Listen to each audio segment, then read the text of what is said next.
AP రాజకీయాల్లో liquor scam పైన సంచలనంగా మారిన విషయం మనకు తెలిసిందే. సో మరి ఈ నేపథ్యంలో A4గా మిథున్ రెడ్డి గారు అయితే అరెస్ట్ అయ్యారు.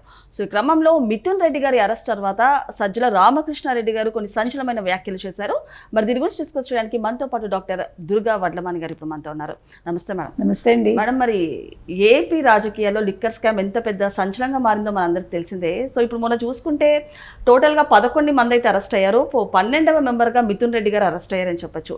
సో ఫైనల్గానే రాజమండ్రి సెంట్రల్ జైలుకి అయితే తరలించారు. సో మరి మిథున్ రెడ్డి అరెస్ట్ తర్వాత సజ్జల రామకృష్ణారెడ్డి గారు కొన్ని సంచలనమైన వ్యాఖ్యలు చేశారు. ఏమంటారు మేడం? అంటే అసలు ఇప్పుడు సజ్జల రామకృష్ణారెడ్డి గారు చాలా రోజులుగా బయటకు వచ్చారు చెప్పాలంటే. He's the chief architect and chief ఏమనాలి స్ట్రాటజిస్ట్ వాళ్ళకి. అంటే వీళ్ళు మీరు కనుక చూసుకుంటే నేను గతంలో కూడా చెప్పాను, 2019 నుంచి 24 వరకు చేసిన స్కామ్స్ ఏవైతే ఉన్నాయో వీటికి బీజం ఎప్పుడు పడిందో మనం 10 సార్లు చెప్పుకున్నాం. ఇప్పటికి 2014 టు 2019 వీళ్ళు రాలేదు. ఎప్పుడైతే పాదయాత్రలు చేశారో పాదయాత్రలో వీళ్ళు ప్రతిదాన్ని క్షుణ్ణంగా పరిశీలించారు. దేన్ని? ప్రజల కష్టాలని కాదు. ఒక్కొక్క నియోజకవర్గం ఒక్కొక్క జిల్లా లేకపోతే తీసుకుని జిల్లాకి ఏంటి స్పెషాలిటీ, ఇక్కడ మనం ఏది దోచుకోవచ్చు, అట్లా ఒక స్ట్రాటజీ వాళ్ళు ముందే వేసుకున్నారు. దాని ప్రకారమే మీకు మొత్తం దోపిడీలు సాగాయి. ఒక మైనింగ్ కావచ్చు, ఒక మట్టి కావచ్చు, ఒక ఇసుక కావచ్చు, భూమి కావచ్చు, అడవులు కావచ్చు, మొత్తం అన్నీ కూడా. సో ఈ జరగడంలో ఏమైందంటే వీళ్ళు ఇవన్నీ స్ట్రాటజీ వేసుకున్నాక లిక్కర్ విషయంలో కూడా వాళ్ళు ముందే ప్లాన్ చేసుకున్నారు. అంటే 2014-19 మధ్యలోనే, అంటే ఈ 19 ఎలక్షన్స్ అయ్యే నాటికి వాళ్ళ దగ్గర ఒక కరెక్ట్ ఒక ప్లాన్ ఉండింది. అంటే అసలు ఏ రకమైన మద్యం వీళ్ళు మార్కెట్లో అమ్ముతున్నారు, ఎన్ని షాప్స్ ఉన్నాయి, ఎన్ని బెల్ట్ షాప్స్ ఉన్నాయి, తర్వాత ఎవరు అసలు ఈ మద్యం ఇస్తున్నారు, ఏ బెవరేజెస్ ఉన్నాయి, తర్వాత అసలు ఏ కంపెనీలు ఎంత తీసుకుంటున్నాయి, అసలు ఆదాయం ఎంత ఉంది, మొత్తం వాళ్ళు క్షుణ్ణంగా పరిశీలించాక వాళ్ళు ఎంత తెలివిగా చేశారంటే అసలు మీరు నమ్మలేరండి. అంటే మొత్తం వాళ్ళు మంచి కంపెనీస్ అన్ని బ్యాన్ చేసేసారు. ఈ మంచి కంపెనీస్ ఏం చేస్తాయంటే మెక్డొనాల్డ్స్ కావచ్చు, లేకపోతే కింగ్ ఫిషరు, లేకపోతే ఇంకేవో ఉన్నాయి, మనకి కరెక్ట్ పేర్లు తెలీదు. వాళ్ళు సాధారణంగా వాళ్ళు ఏమి ముడుపులు ఇవ్వరు, వాళ్ళకి అవసరం లేదు, because they are already established. So వాళ్ళు ఎప్పుడైతే ముడుపులు ఇవ్వమన్నారో వాళ్ళందరినీ పక్కకు పెట్టేసి వీళ్ళు ఏం చేశారు, వీళ్ళే ఒక కంపెనీని స్టార్ట్ చేసి ఫ్లోట్ చేసేసి, అంటే వీళ్ళు కొత్తగా చేసింది ఏం లేదు, ఆల్రెడీ ఉన్న వాటిని కబ్జా చేసేసి వాళ్ళని బెదిరించి లాగేసుకుని వీళ్ళు ఒక కల్తీ సారా లాగానే వీళ్ళు ఒక లిక్కర్ తయారు చేయటం మొదలుపెట్టారు. ఈ మొదలు పెట్టడంలో కూడా ఏం చేశారు, ఇప్పుడు ఈ బెవరేజెస్ ఎవరైతే ఉన్నారో వాళ్ళకి ఫస్ట్ మీరు 12% ఇవ్వాలి. ఆ 12% ఏమవుతుంది, ఒక నెల అయ్యాక 18% చేసేయాలి, ఇచ్చేయాలి. ఇవ్వకపోతే వాళ్ళకి ఆ కంపెనీ ఇవ్వరు అనమాట, వాళ్ళకి అంటే ఆ లిక్కర్ ఇది వాళ్ళకి ఇవ్వరు. సో అట్లా వీళ్ళు ఒక స్ట్రాటజీతో వెళ్ళి మొత్తం నెలకి 60 కోట్ల దాకా మనం గతంలో కూడా చెప్పాం, జగన్మోహన్ రెడ్డి తాడేపల్లికి వెళ్ళింది. అంటే వీళ్ళు 19వ సంవత్సరంలో, అంటే 2019లోనే వాళ్ళు ఆ సంవత్సరంలోనే మొదలు పెట్టారు ఇవన్నీ. అంటే మీరు ఇలా రాగానే అలా ఎలా మొదలు పెడతారు మీరు చెప్పండి?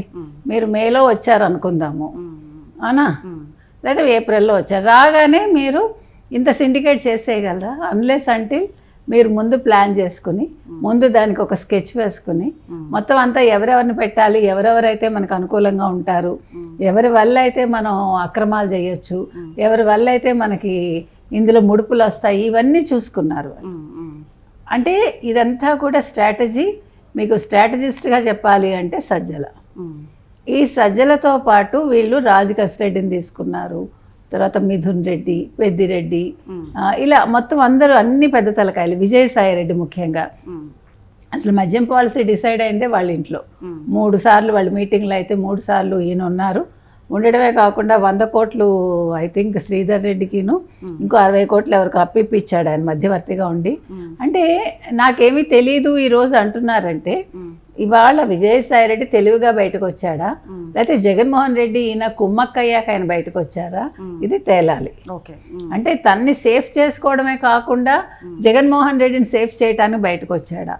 ఇప్పుడు నేను ఎప్పుడు సిట్టు పిలిచినా నేను వస్తాను అన్న పెద్ద మనిషి గత శనివారం, అంతకుముందు శనివారం రావాల్సిన పెద్ద మనిషి ఏమన్నాడు, నాకు ఆరోగ్య సమస్యలు ఉన్నాయి, నాకు అనారోగ్యంగా ఉంది, నేను రాలేను అన్నారు.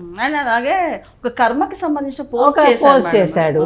సరే, ఇప్పుడు కర్మ అంటే ఇప్పుడు ఆ పోస్ట్ వల్ల ఆయన తప్పించుకుందాం అనుకున్నాడా, ఆ పోస్ట్ తోటి ఆయన జగన్మోహన్ రెడ్డి పేరు చెప్దాం అనుకున్నాడా మనకు తెలియదు. సో ఏది ఏమైనా అంటే సజ్జల అనే వ్యక్తి ఒక సకల శాఖామాచులుగా ఉండడమే కాకుండా ఒక షాడో ముఖ్యమంత్రిగా ఉండడమే కాకుండా ఇవి ఉండడానికి అవసరంగా ఈ లిక్కర్ స్కామ్ మొత్తం ఆయన కూడా ప్లాన్ చేశాడా. ఆ ప్లాన్ చేయడంలో ఇవాళ 3,600 కోట్లు ఎంతో మొత్తం అన్యాయంగా అంటే ప్రభుత్వ ఖజానాకు గండిపెట్టి వీళ్ళు తినేశారా. ఈ తిన్న సొమ్ము మొత్తం ఎలా పంపించాలి ఏంటి, రాజకేశ్ రెడ్డి లాంటి వాళ్ళు మొత్తం మిథున్ రెడ్డి కన్సర్నల్లో జరిగింది. అది ఇప్పుడు బయటకు వచ్చిన విషయం. మేడం ఇంకొకటి చూసుకుంటే అంటే అంతకుముందు కూడా ఓన్లీ డిజిటల్ పేమెంట్సే ఉండేవి లిక్కర్ స్కామ్కి, ఇప్పుడు మొత్తం మాన్యువల్గా చేశారు. ఆ మాన్యువల్ చేయడానికి కూడా కీలక పాత్రగా మిథున్ రెడ్డి గారు పోషించారని చెప్పచ్చు. అండ్ మీరు అన్నట్టు కూడా ఒక చీప్ లిక్కర్ని తీసుకెళ్ళి ఒక లేబుల్స్ అంటించి దాన్ని డబల్ ట్రిబుల్ రేట్స్కి పెంచేసి ఒక చాలామంది అమాయకుల ఆరోగ్యానికైతే గురయ్యడం రీజన్ అని చెప్పచ్చు. ఇవాళ రోజు ఆ పేదవాళ్ళ పరిస్థితి ఏంటంటారు, వాళ్ళ ఆరోగ్యానికి సంబంధించి చాలా మంది కలేయాలు కానివ్వండి, కిడ్నీలు కానీ దెబ్బతిన్నాయి, ఏ రకంగా చూడొచ్చు అంటారు? ఇప్పుడు మరి వాళ్ళని వెళ్ళి పరామర్శించాడు జగన్మోహన్ రెడ్డి, మరి పరామర్శ చేయాలి కదా. రోజే అంది కదా మీరు వెళ్ళి పరామర్శించరు, అక్కడ కుప్పల్లో ఏదో జరిగితే.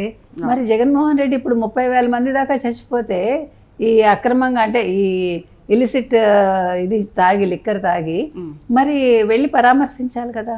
ఇప్పుడు సజ్జలు అనేవాడు ఏమంటున్నాడంటే నిన్న నాయన ఒక ప్రెస్ మీట్ పెట్టి మిథున్ రెడ్డి అరెస్ట్ కాగానే అందరూ బయటకు వచ్చేసారు. మీరు చూడండి ఎంతమంది. ఫస్ట్ జగన్మోహన్ రెడ్డి కూడా ఒక ట్వీట్ చేశారు, తర్వాత అంబటి రాంబాబు, సజ్జల రామకృష్ణారెడ్డి, పెద్దిరెడ్డి రామచంద్రారెడ్డి అండ్ జగన్మోహన్ రెడ్డి గారు కూడా ఒక మాట అన్నారు మేడం, అంటే చంద్రబాబు నాయుడు గారు కూడా ఎన్నో అవినీతిలు చేశారు, ఇంకా ఆయన బెయిల్ మీదనే ఉన్నారు, అలాంటిది వాళ్ళు అక్రమంగా అరెస్ట్ చేస్తున్నారు అంటూ కూడా ఆయన ఒక ప్రశ్న. అసలు వాళ్ళు ముందు అసలు మద్యం స్కామే లేదంటున్నారు కదా, అసలు మద్యం స్కామే లేదు, లేని దాన్ని మీరు క్రియేట్ చేశారు అని. అంటే అసలు ఫస్ట్ ఇప్పుడు వీళ్ళు అంటున్న మాట ఏంటంటే మద్యం అమ్మకాలు తగ్గిపోయాయి, వాళ్ళు అన్న మాట చెప్తున్నాను. మద్యం అమ్మకాలు తగ్గిపోయాయండి. ఇప్పుడు తెలుగుదేశం హయాంలో మద్యం అమ్మకాలు ఎక్కువ ఉన్నాయి, ఇన్కమ్ తక్కువ. ఇన్కమ్ ఎందుకు తక్కువ ఉంది, రేట్లు తక్కువ ఉంది. ఇక్కడ వీళ్ళు తక్కువ అమ్మాము కానీ ఎక్కువ డబ్బులు వచ్చాయంటున్నారు. మీరు గమనించండి. అంటే రేట్లు వీళ్ళు 3 4 పెట్టేశారు, పెట్టి ప్రజలను అడ్డి విరిచారు, తర్వాత ఆరోగ్యం పాడు చేశారు. కాబట్టి ఇవాళ మళ్ళా మీకు మద్యం రేట్లు తగ్గిపోయాయి. మీకు తమిళనాడు, కర్ణాటక, తెలంగాణ వీటితో కంపేర్ చేస్తే ఆంధ్రాలో మద్యం రేట్లు చాలా తక్కువ. ఇవాళ మంచి మద్యం బ్రాండ్లన్నీ మీకు దొరుకుతున్నాయి. ఇంకొకటి గతంలో మీకు వైసీపీ హయాంలో ఏం చేశారంటే మీరు తెలంగాణ నుంచో లేకపోతే కర్ణాటక నుంచో తమిళనాడు నుంచో మీరు మంచి మద్యాన్ని 2-3 బాటిల్స్ కూడా తెచ్చుకోకూడదు.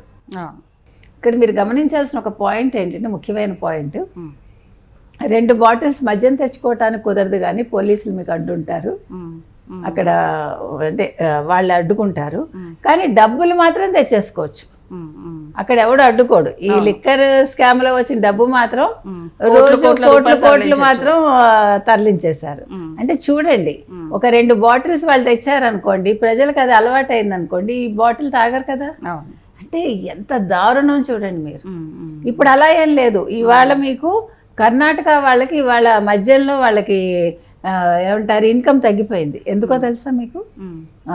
బళ్ళారి అంటే బోర్డర్ ఏరియాస్ నుంచి, లేదు ఇక్కడ ఖమ్మం, ఇలా ఈ ఏరియాస్ నుంచి అన్నమాట జనాలు వచ్చి కొనుక్కుంటున్నారు ఆంధ్రాలో తక్కువకి మద్యం.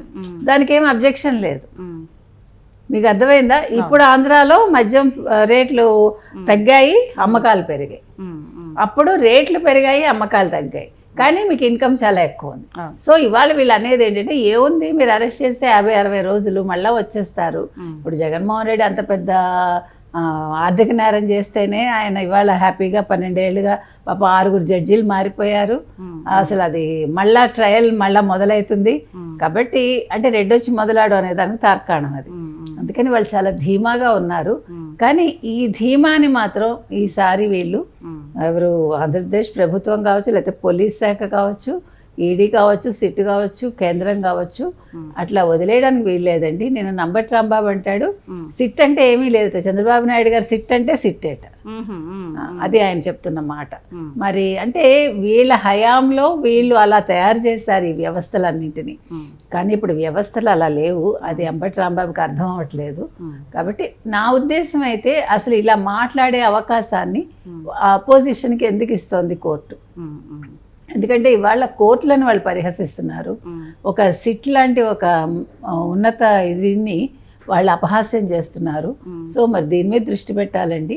ఒక ముఖ్యమంత్రిగా పనిచేసిన వ్యక్తి జగన్మోహన్ రెడ్డి లాంటి వాళ్ళు కావచ్చు, లేదు సజ్జన్ లాంటి వాళ్ళు కావచ్చు, అంబటి రాంబాబు కావచ్చు, మరొకళ్ళు కావచ్చు, ఇవాళ కోర్టులను అపహాస్యం చేయటమే కాకుండా అంటే మీరు ఏమైనా చేసుకోండి మాకేం బాధ లేదు, మిథున్ రెడ్డి పులిగడిగిన ముచ్చల్లా బయటకు వచ్చేస్తాడు అని చెప్పగలుగుతున్నారంటే దీని మీద కోర్టులు దృష్టి పెట్టారు.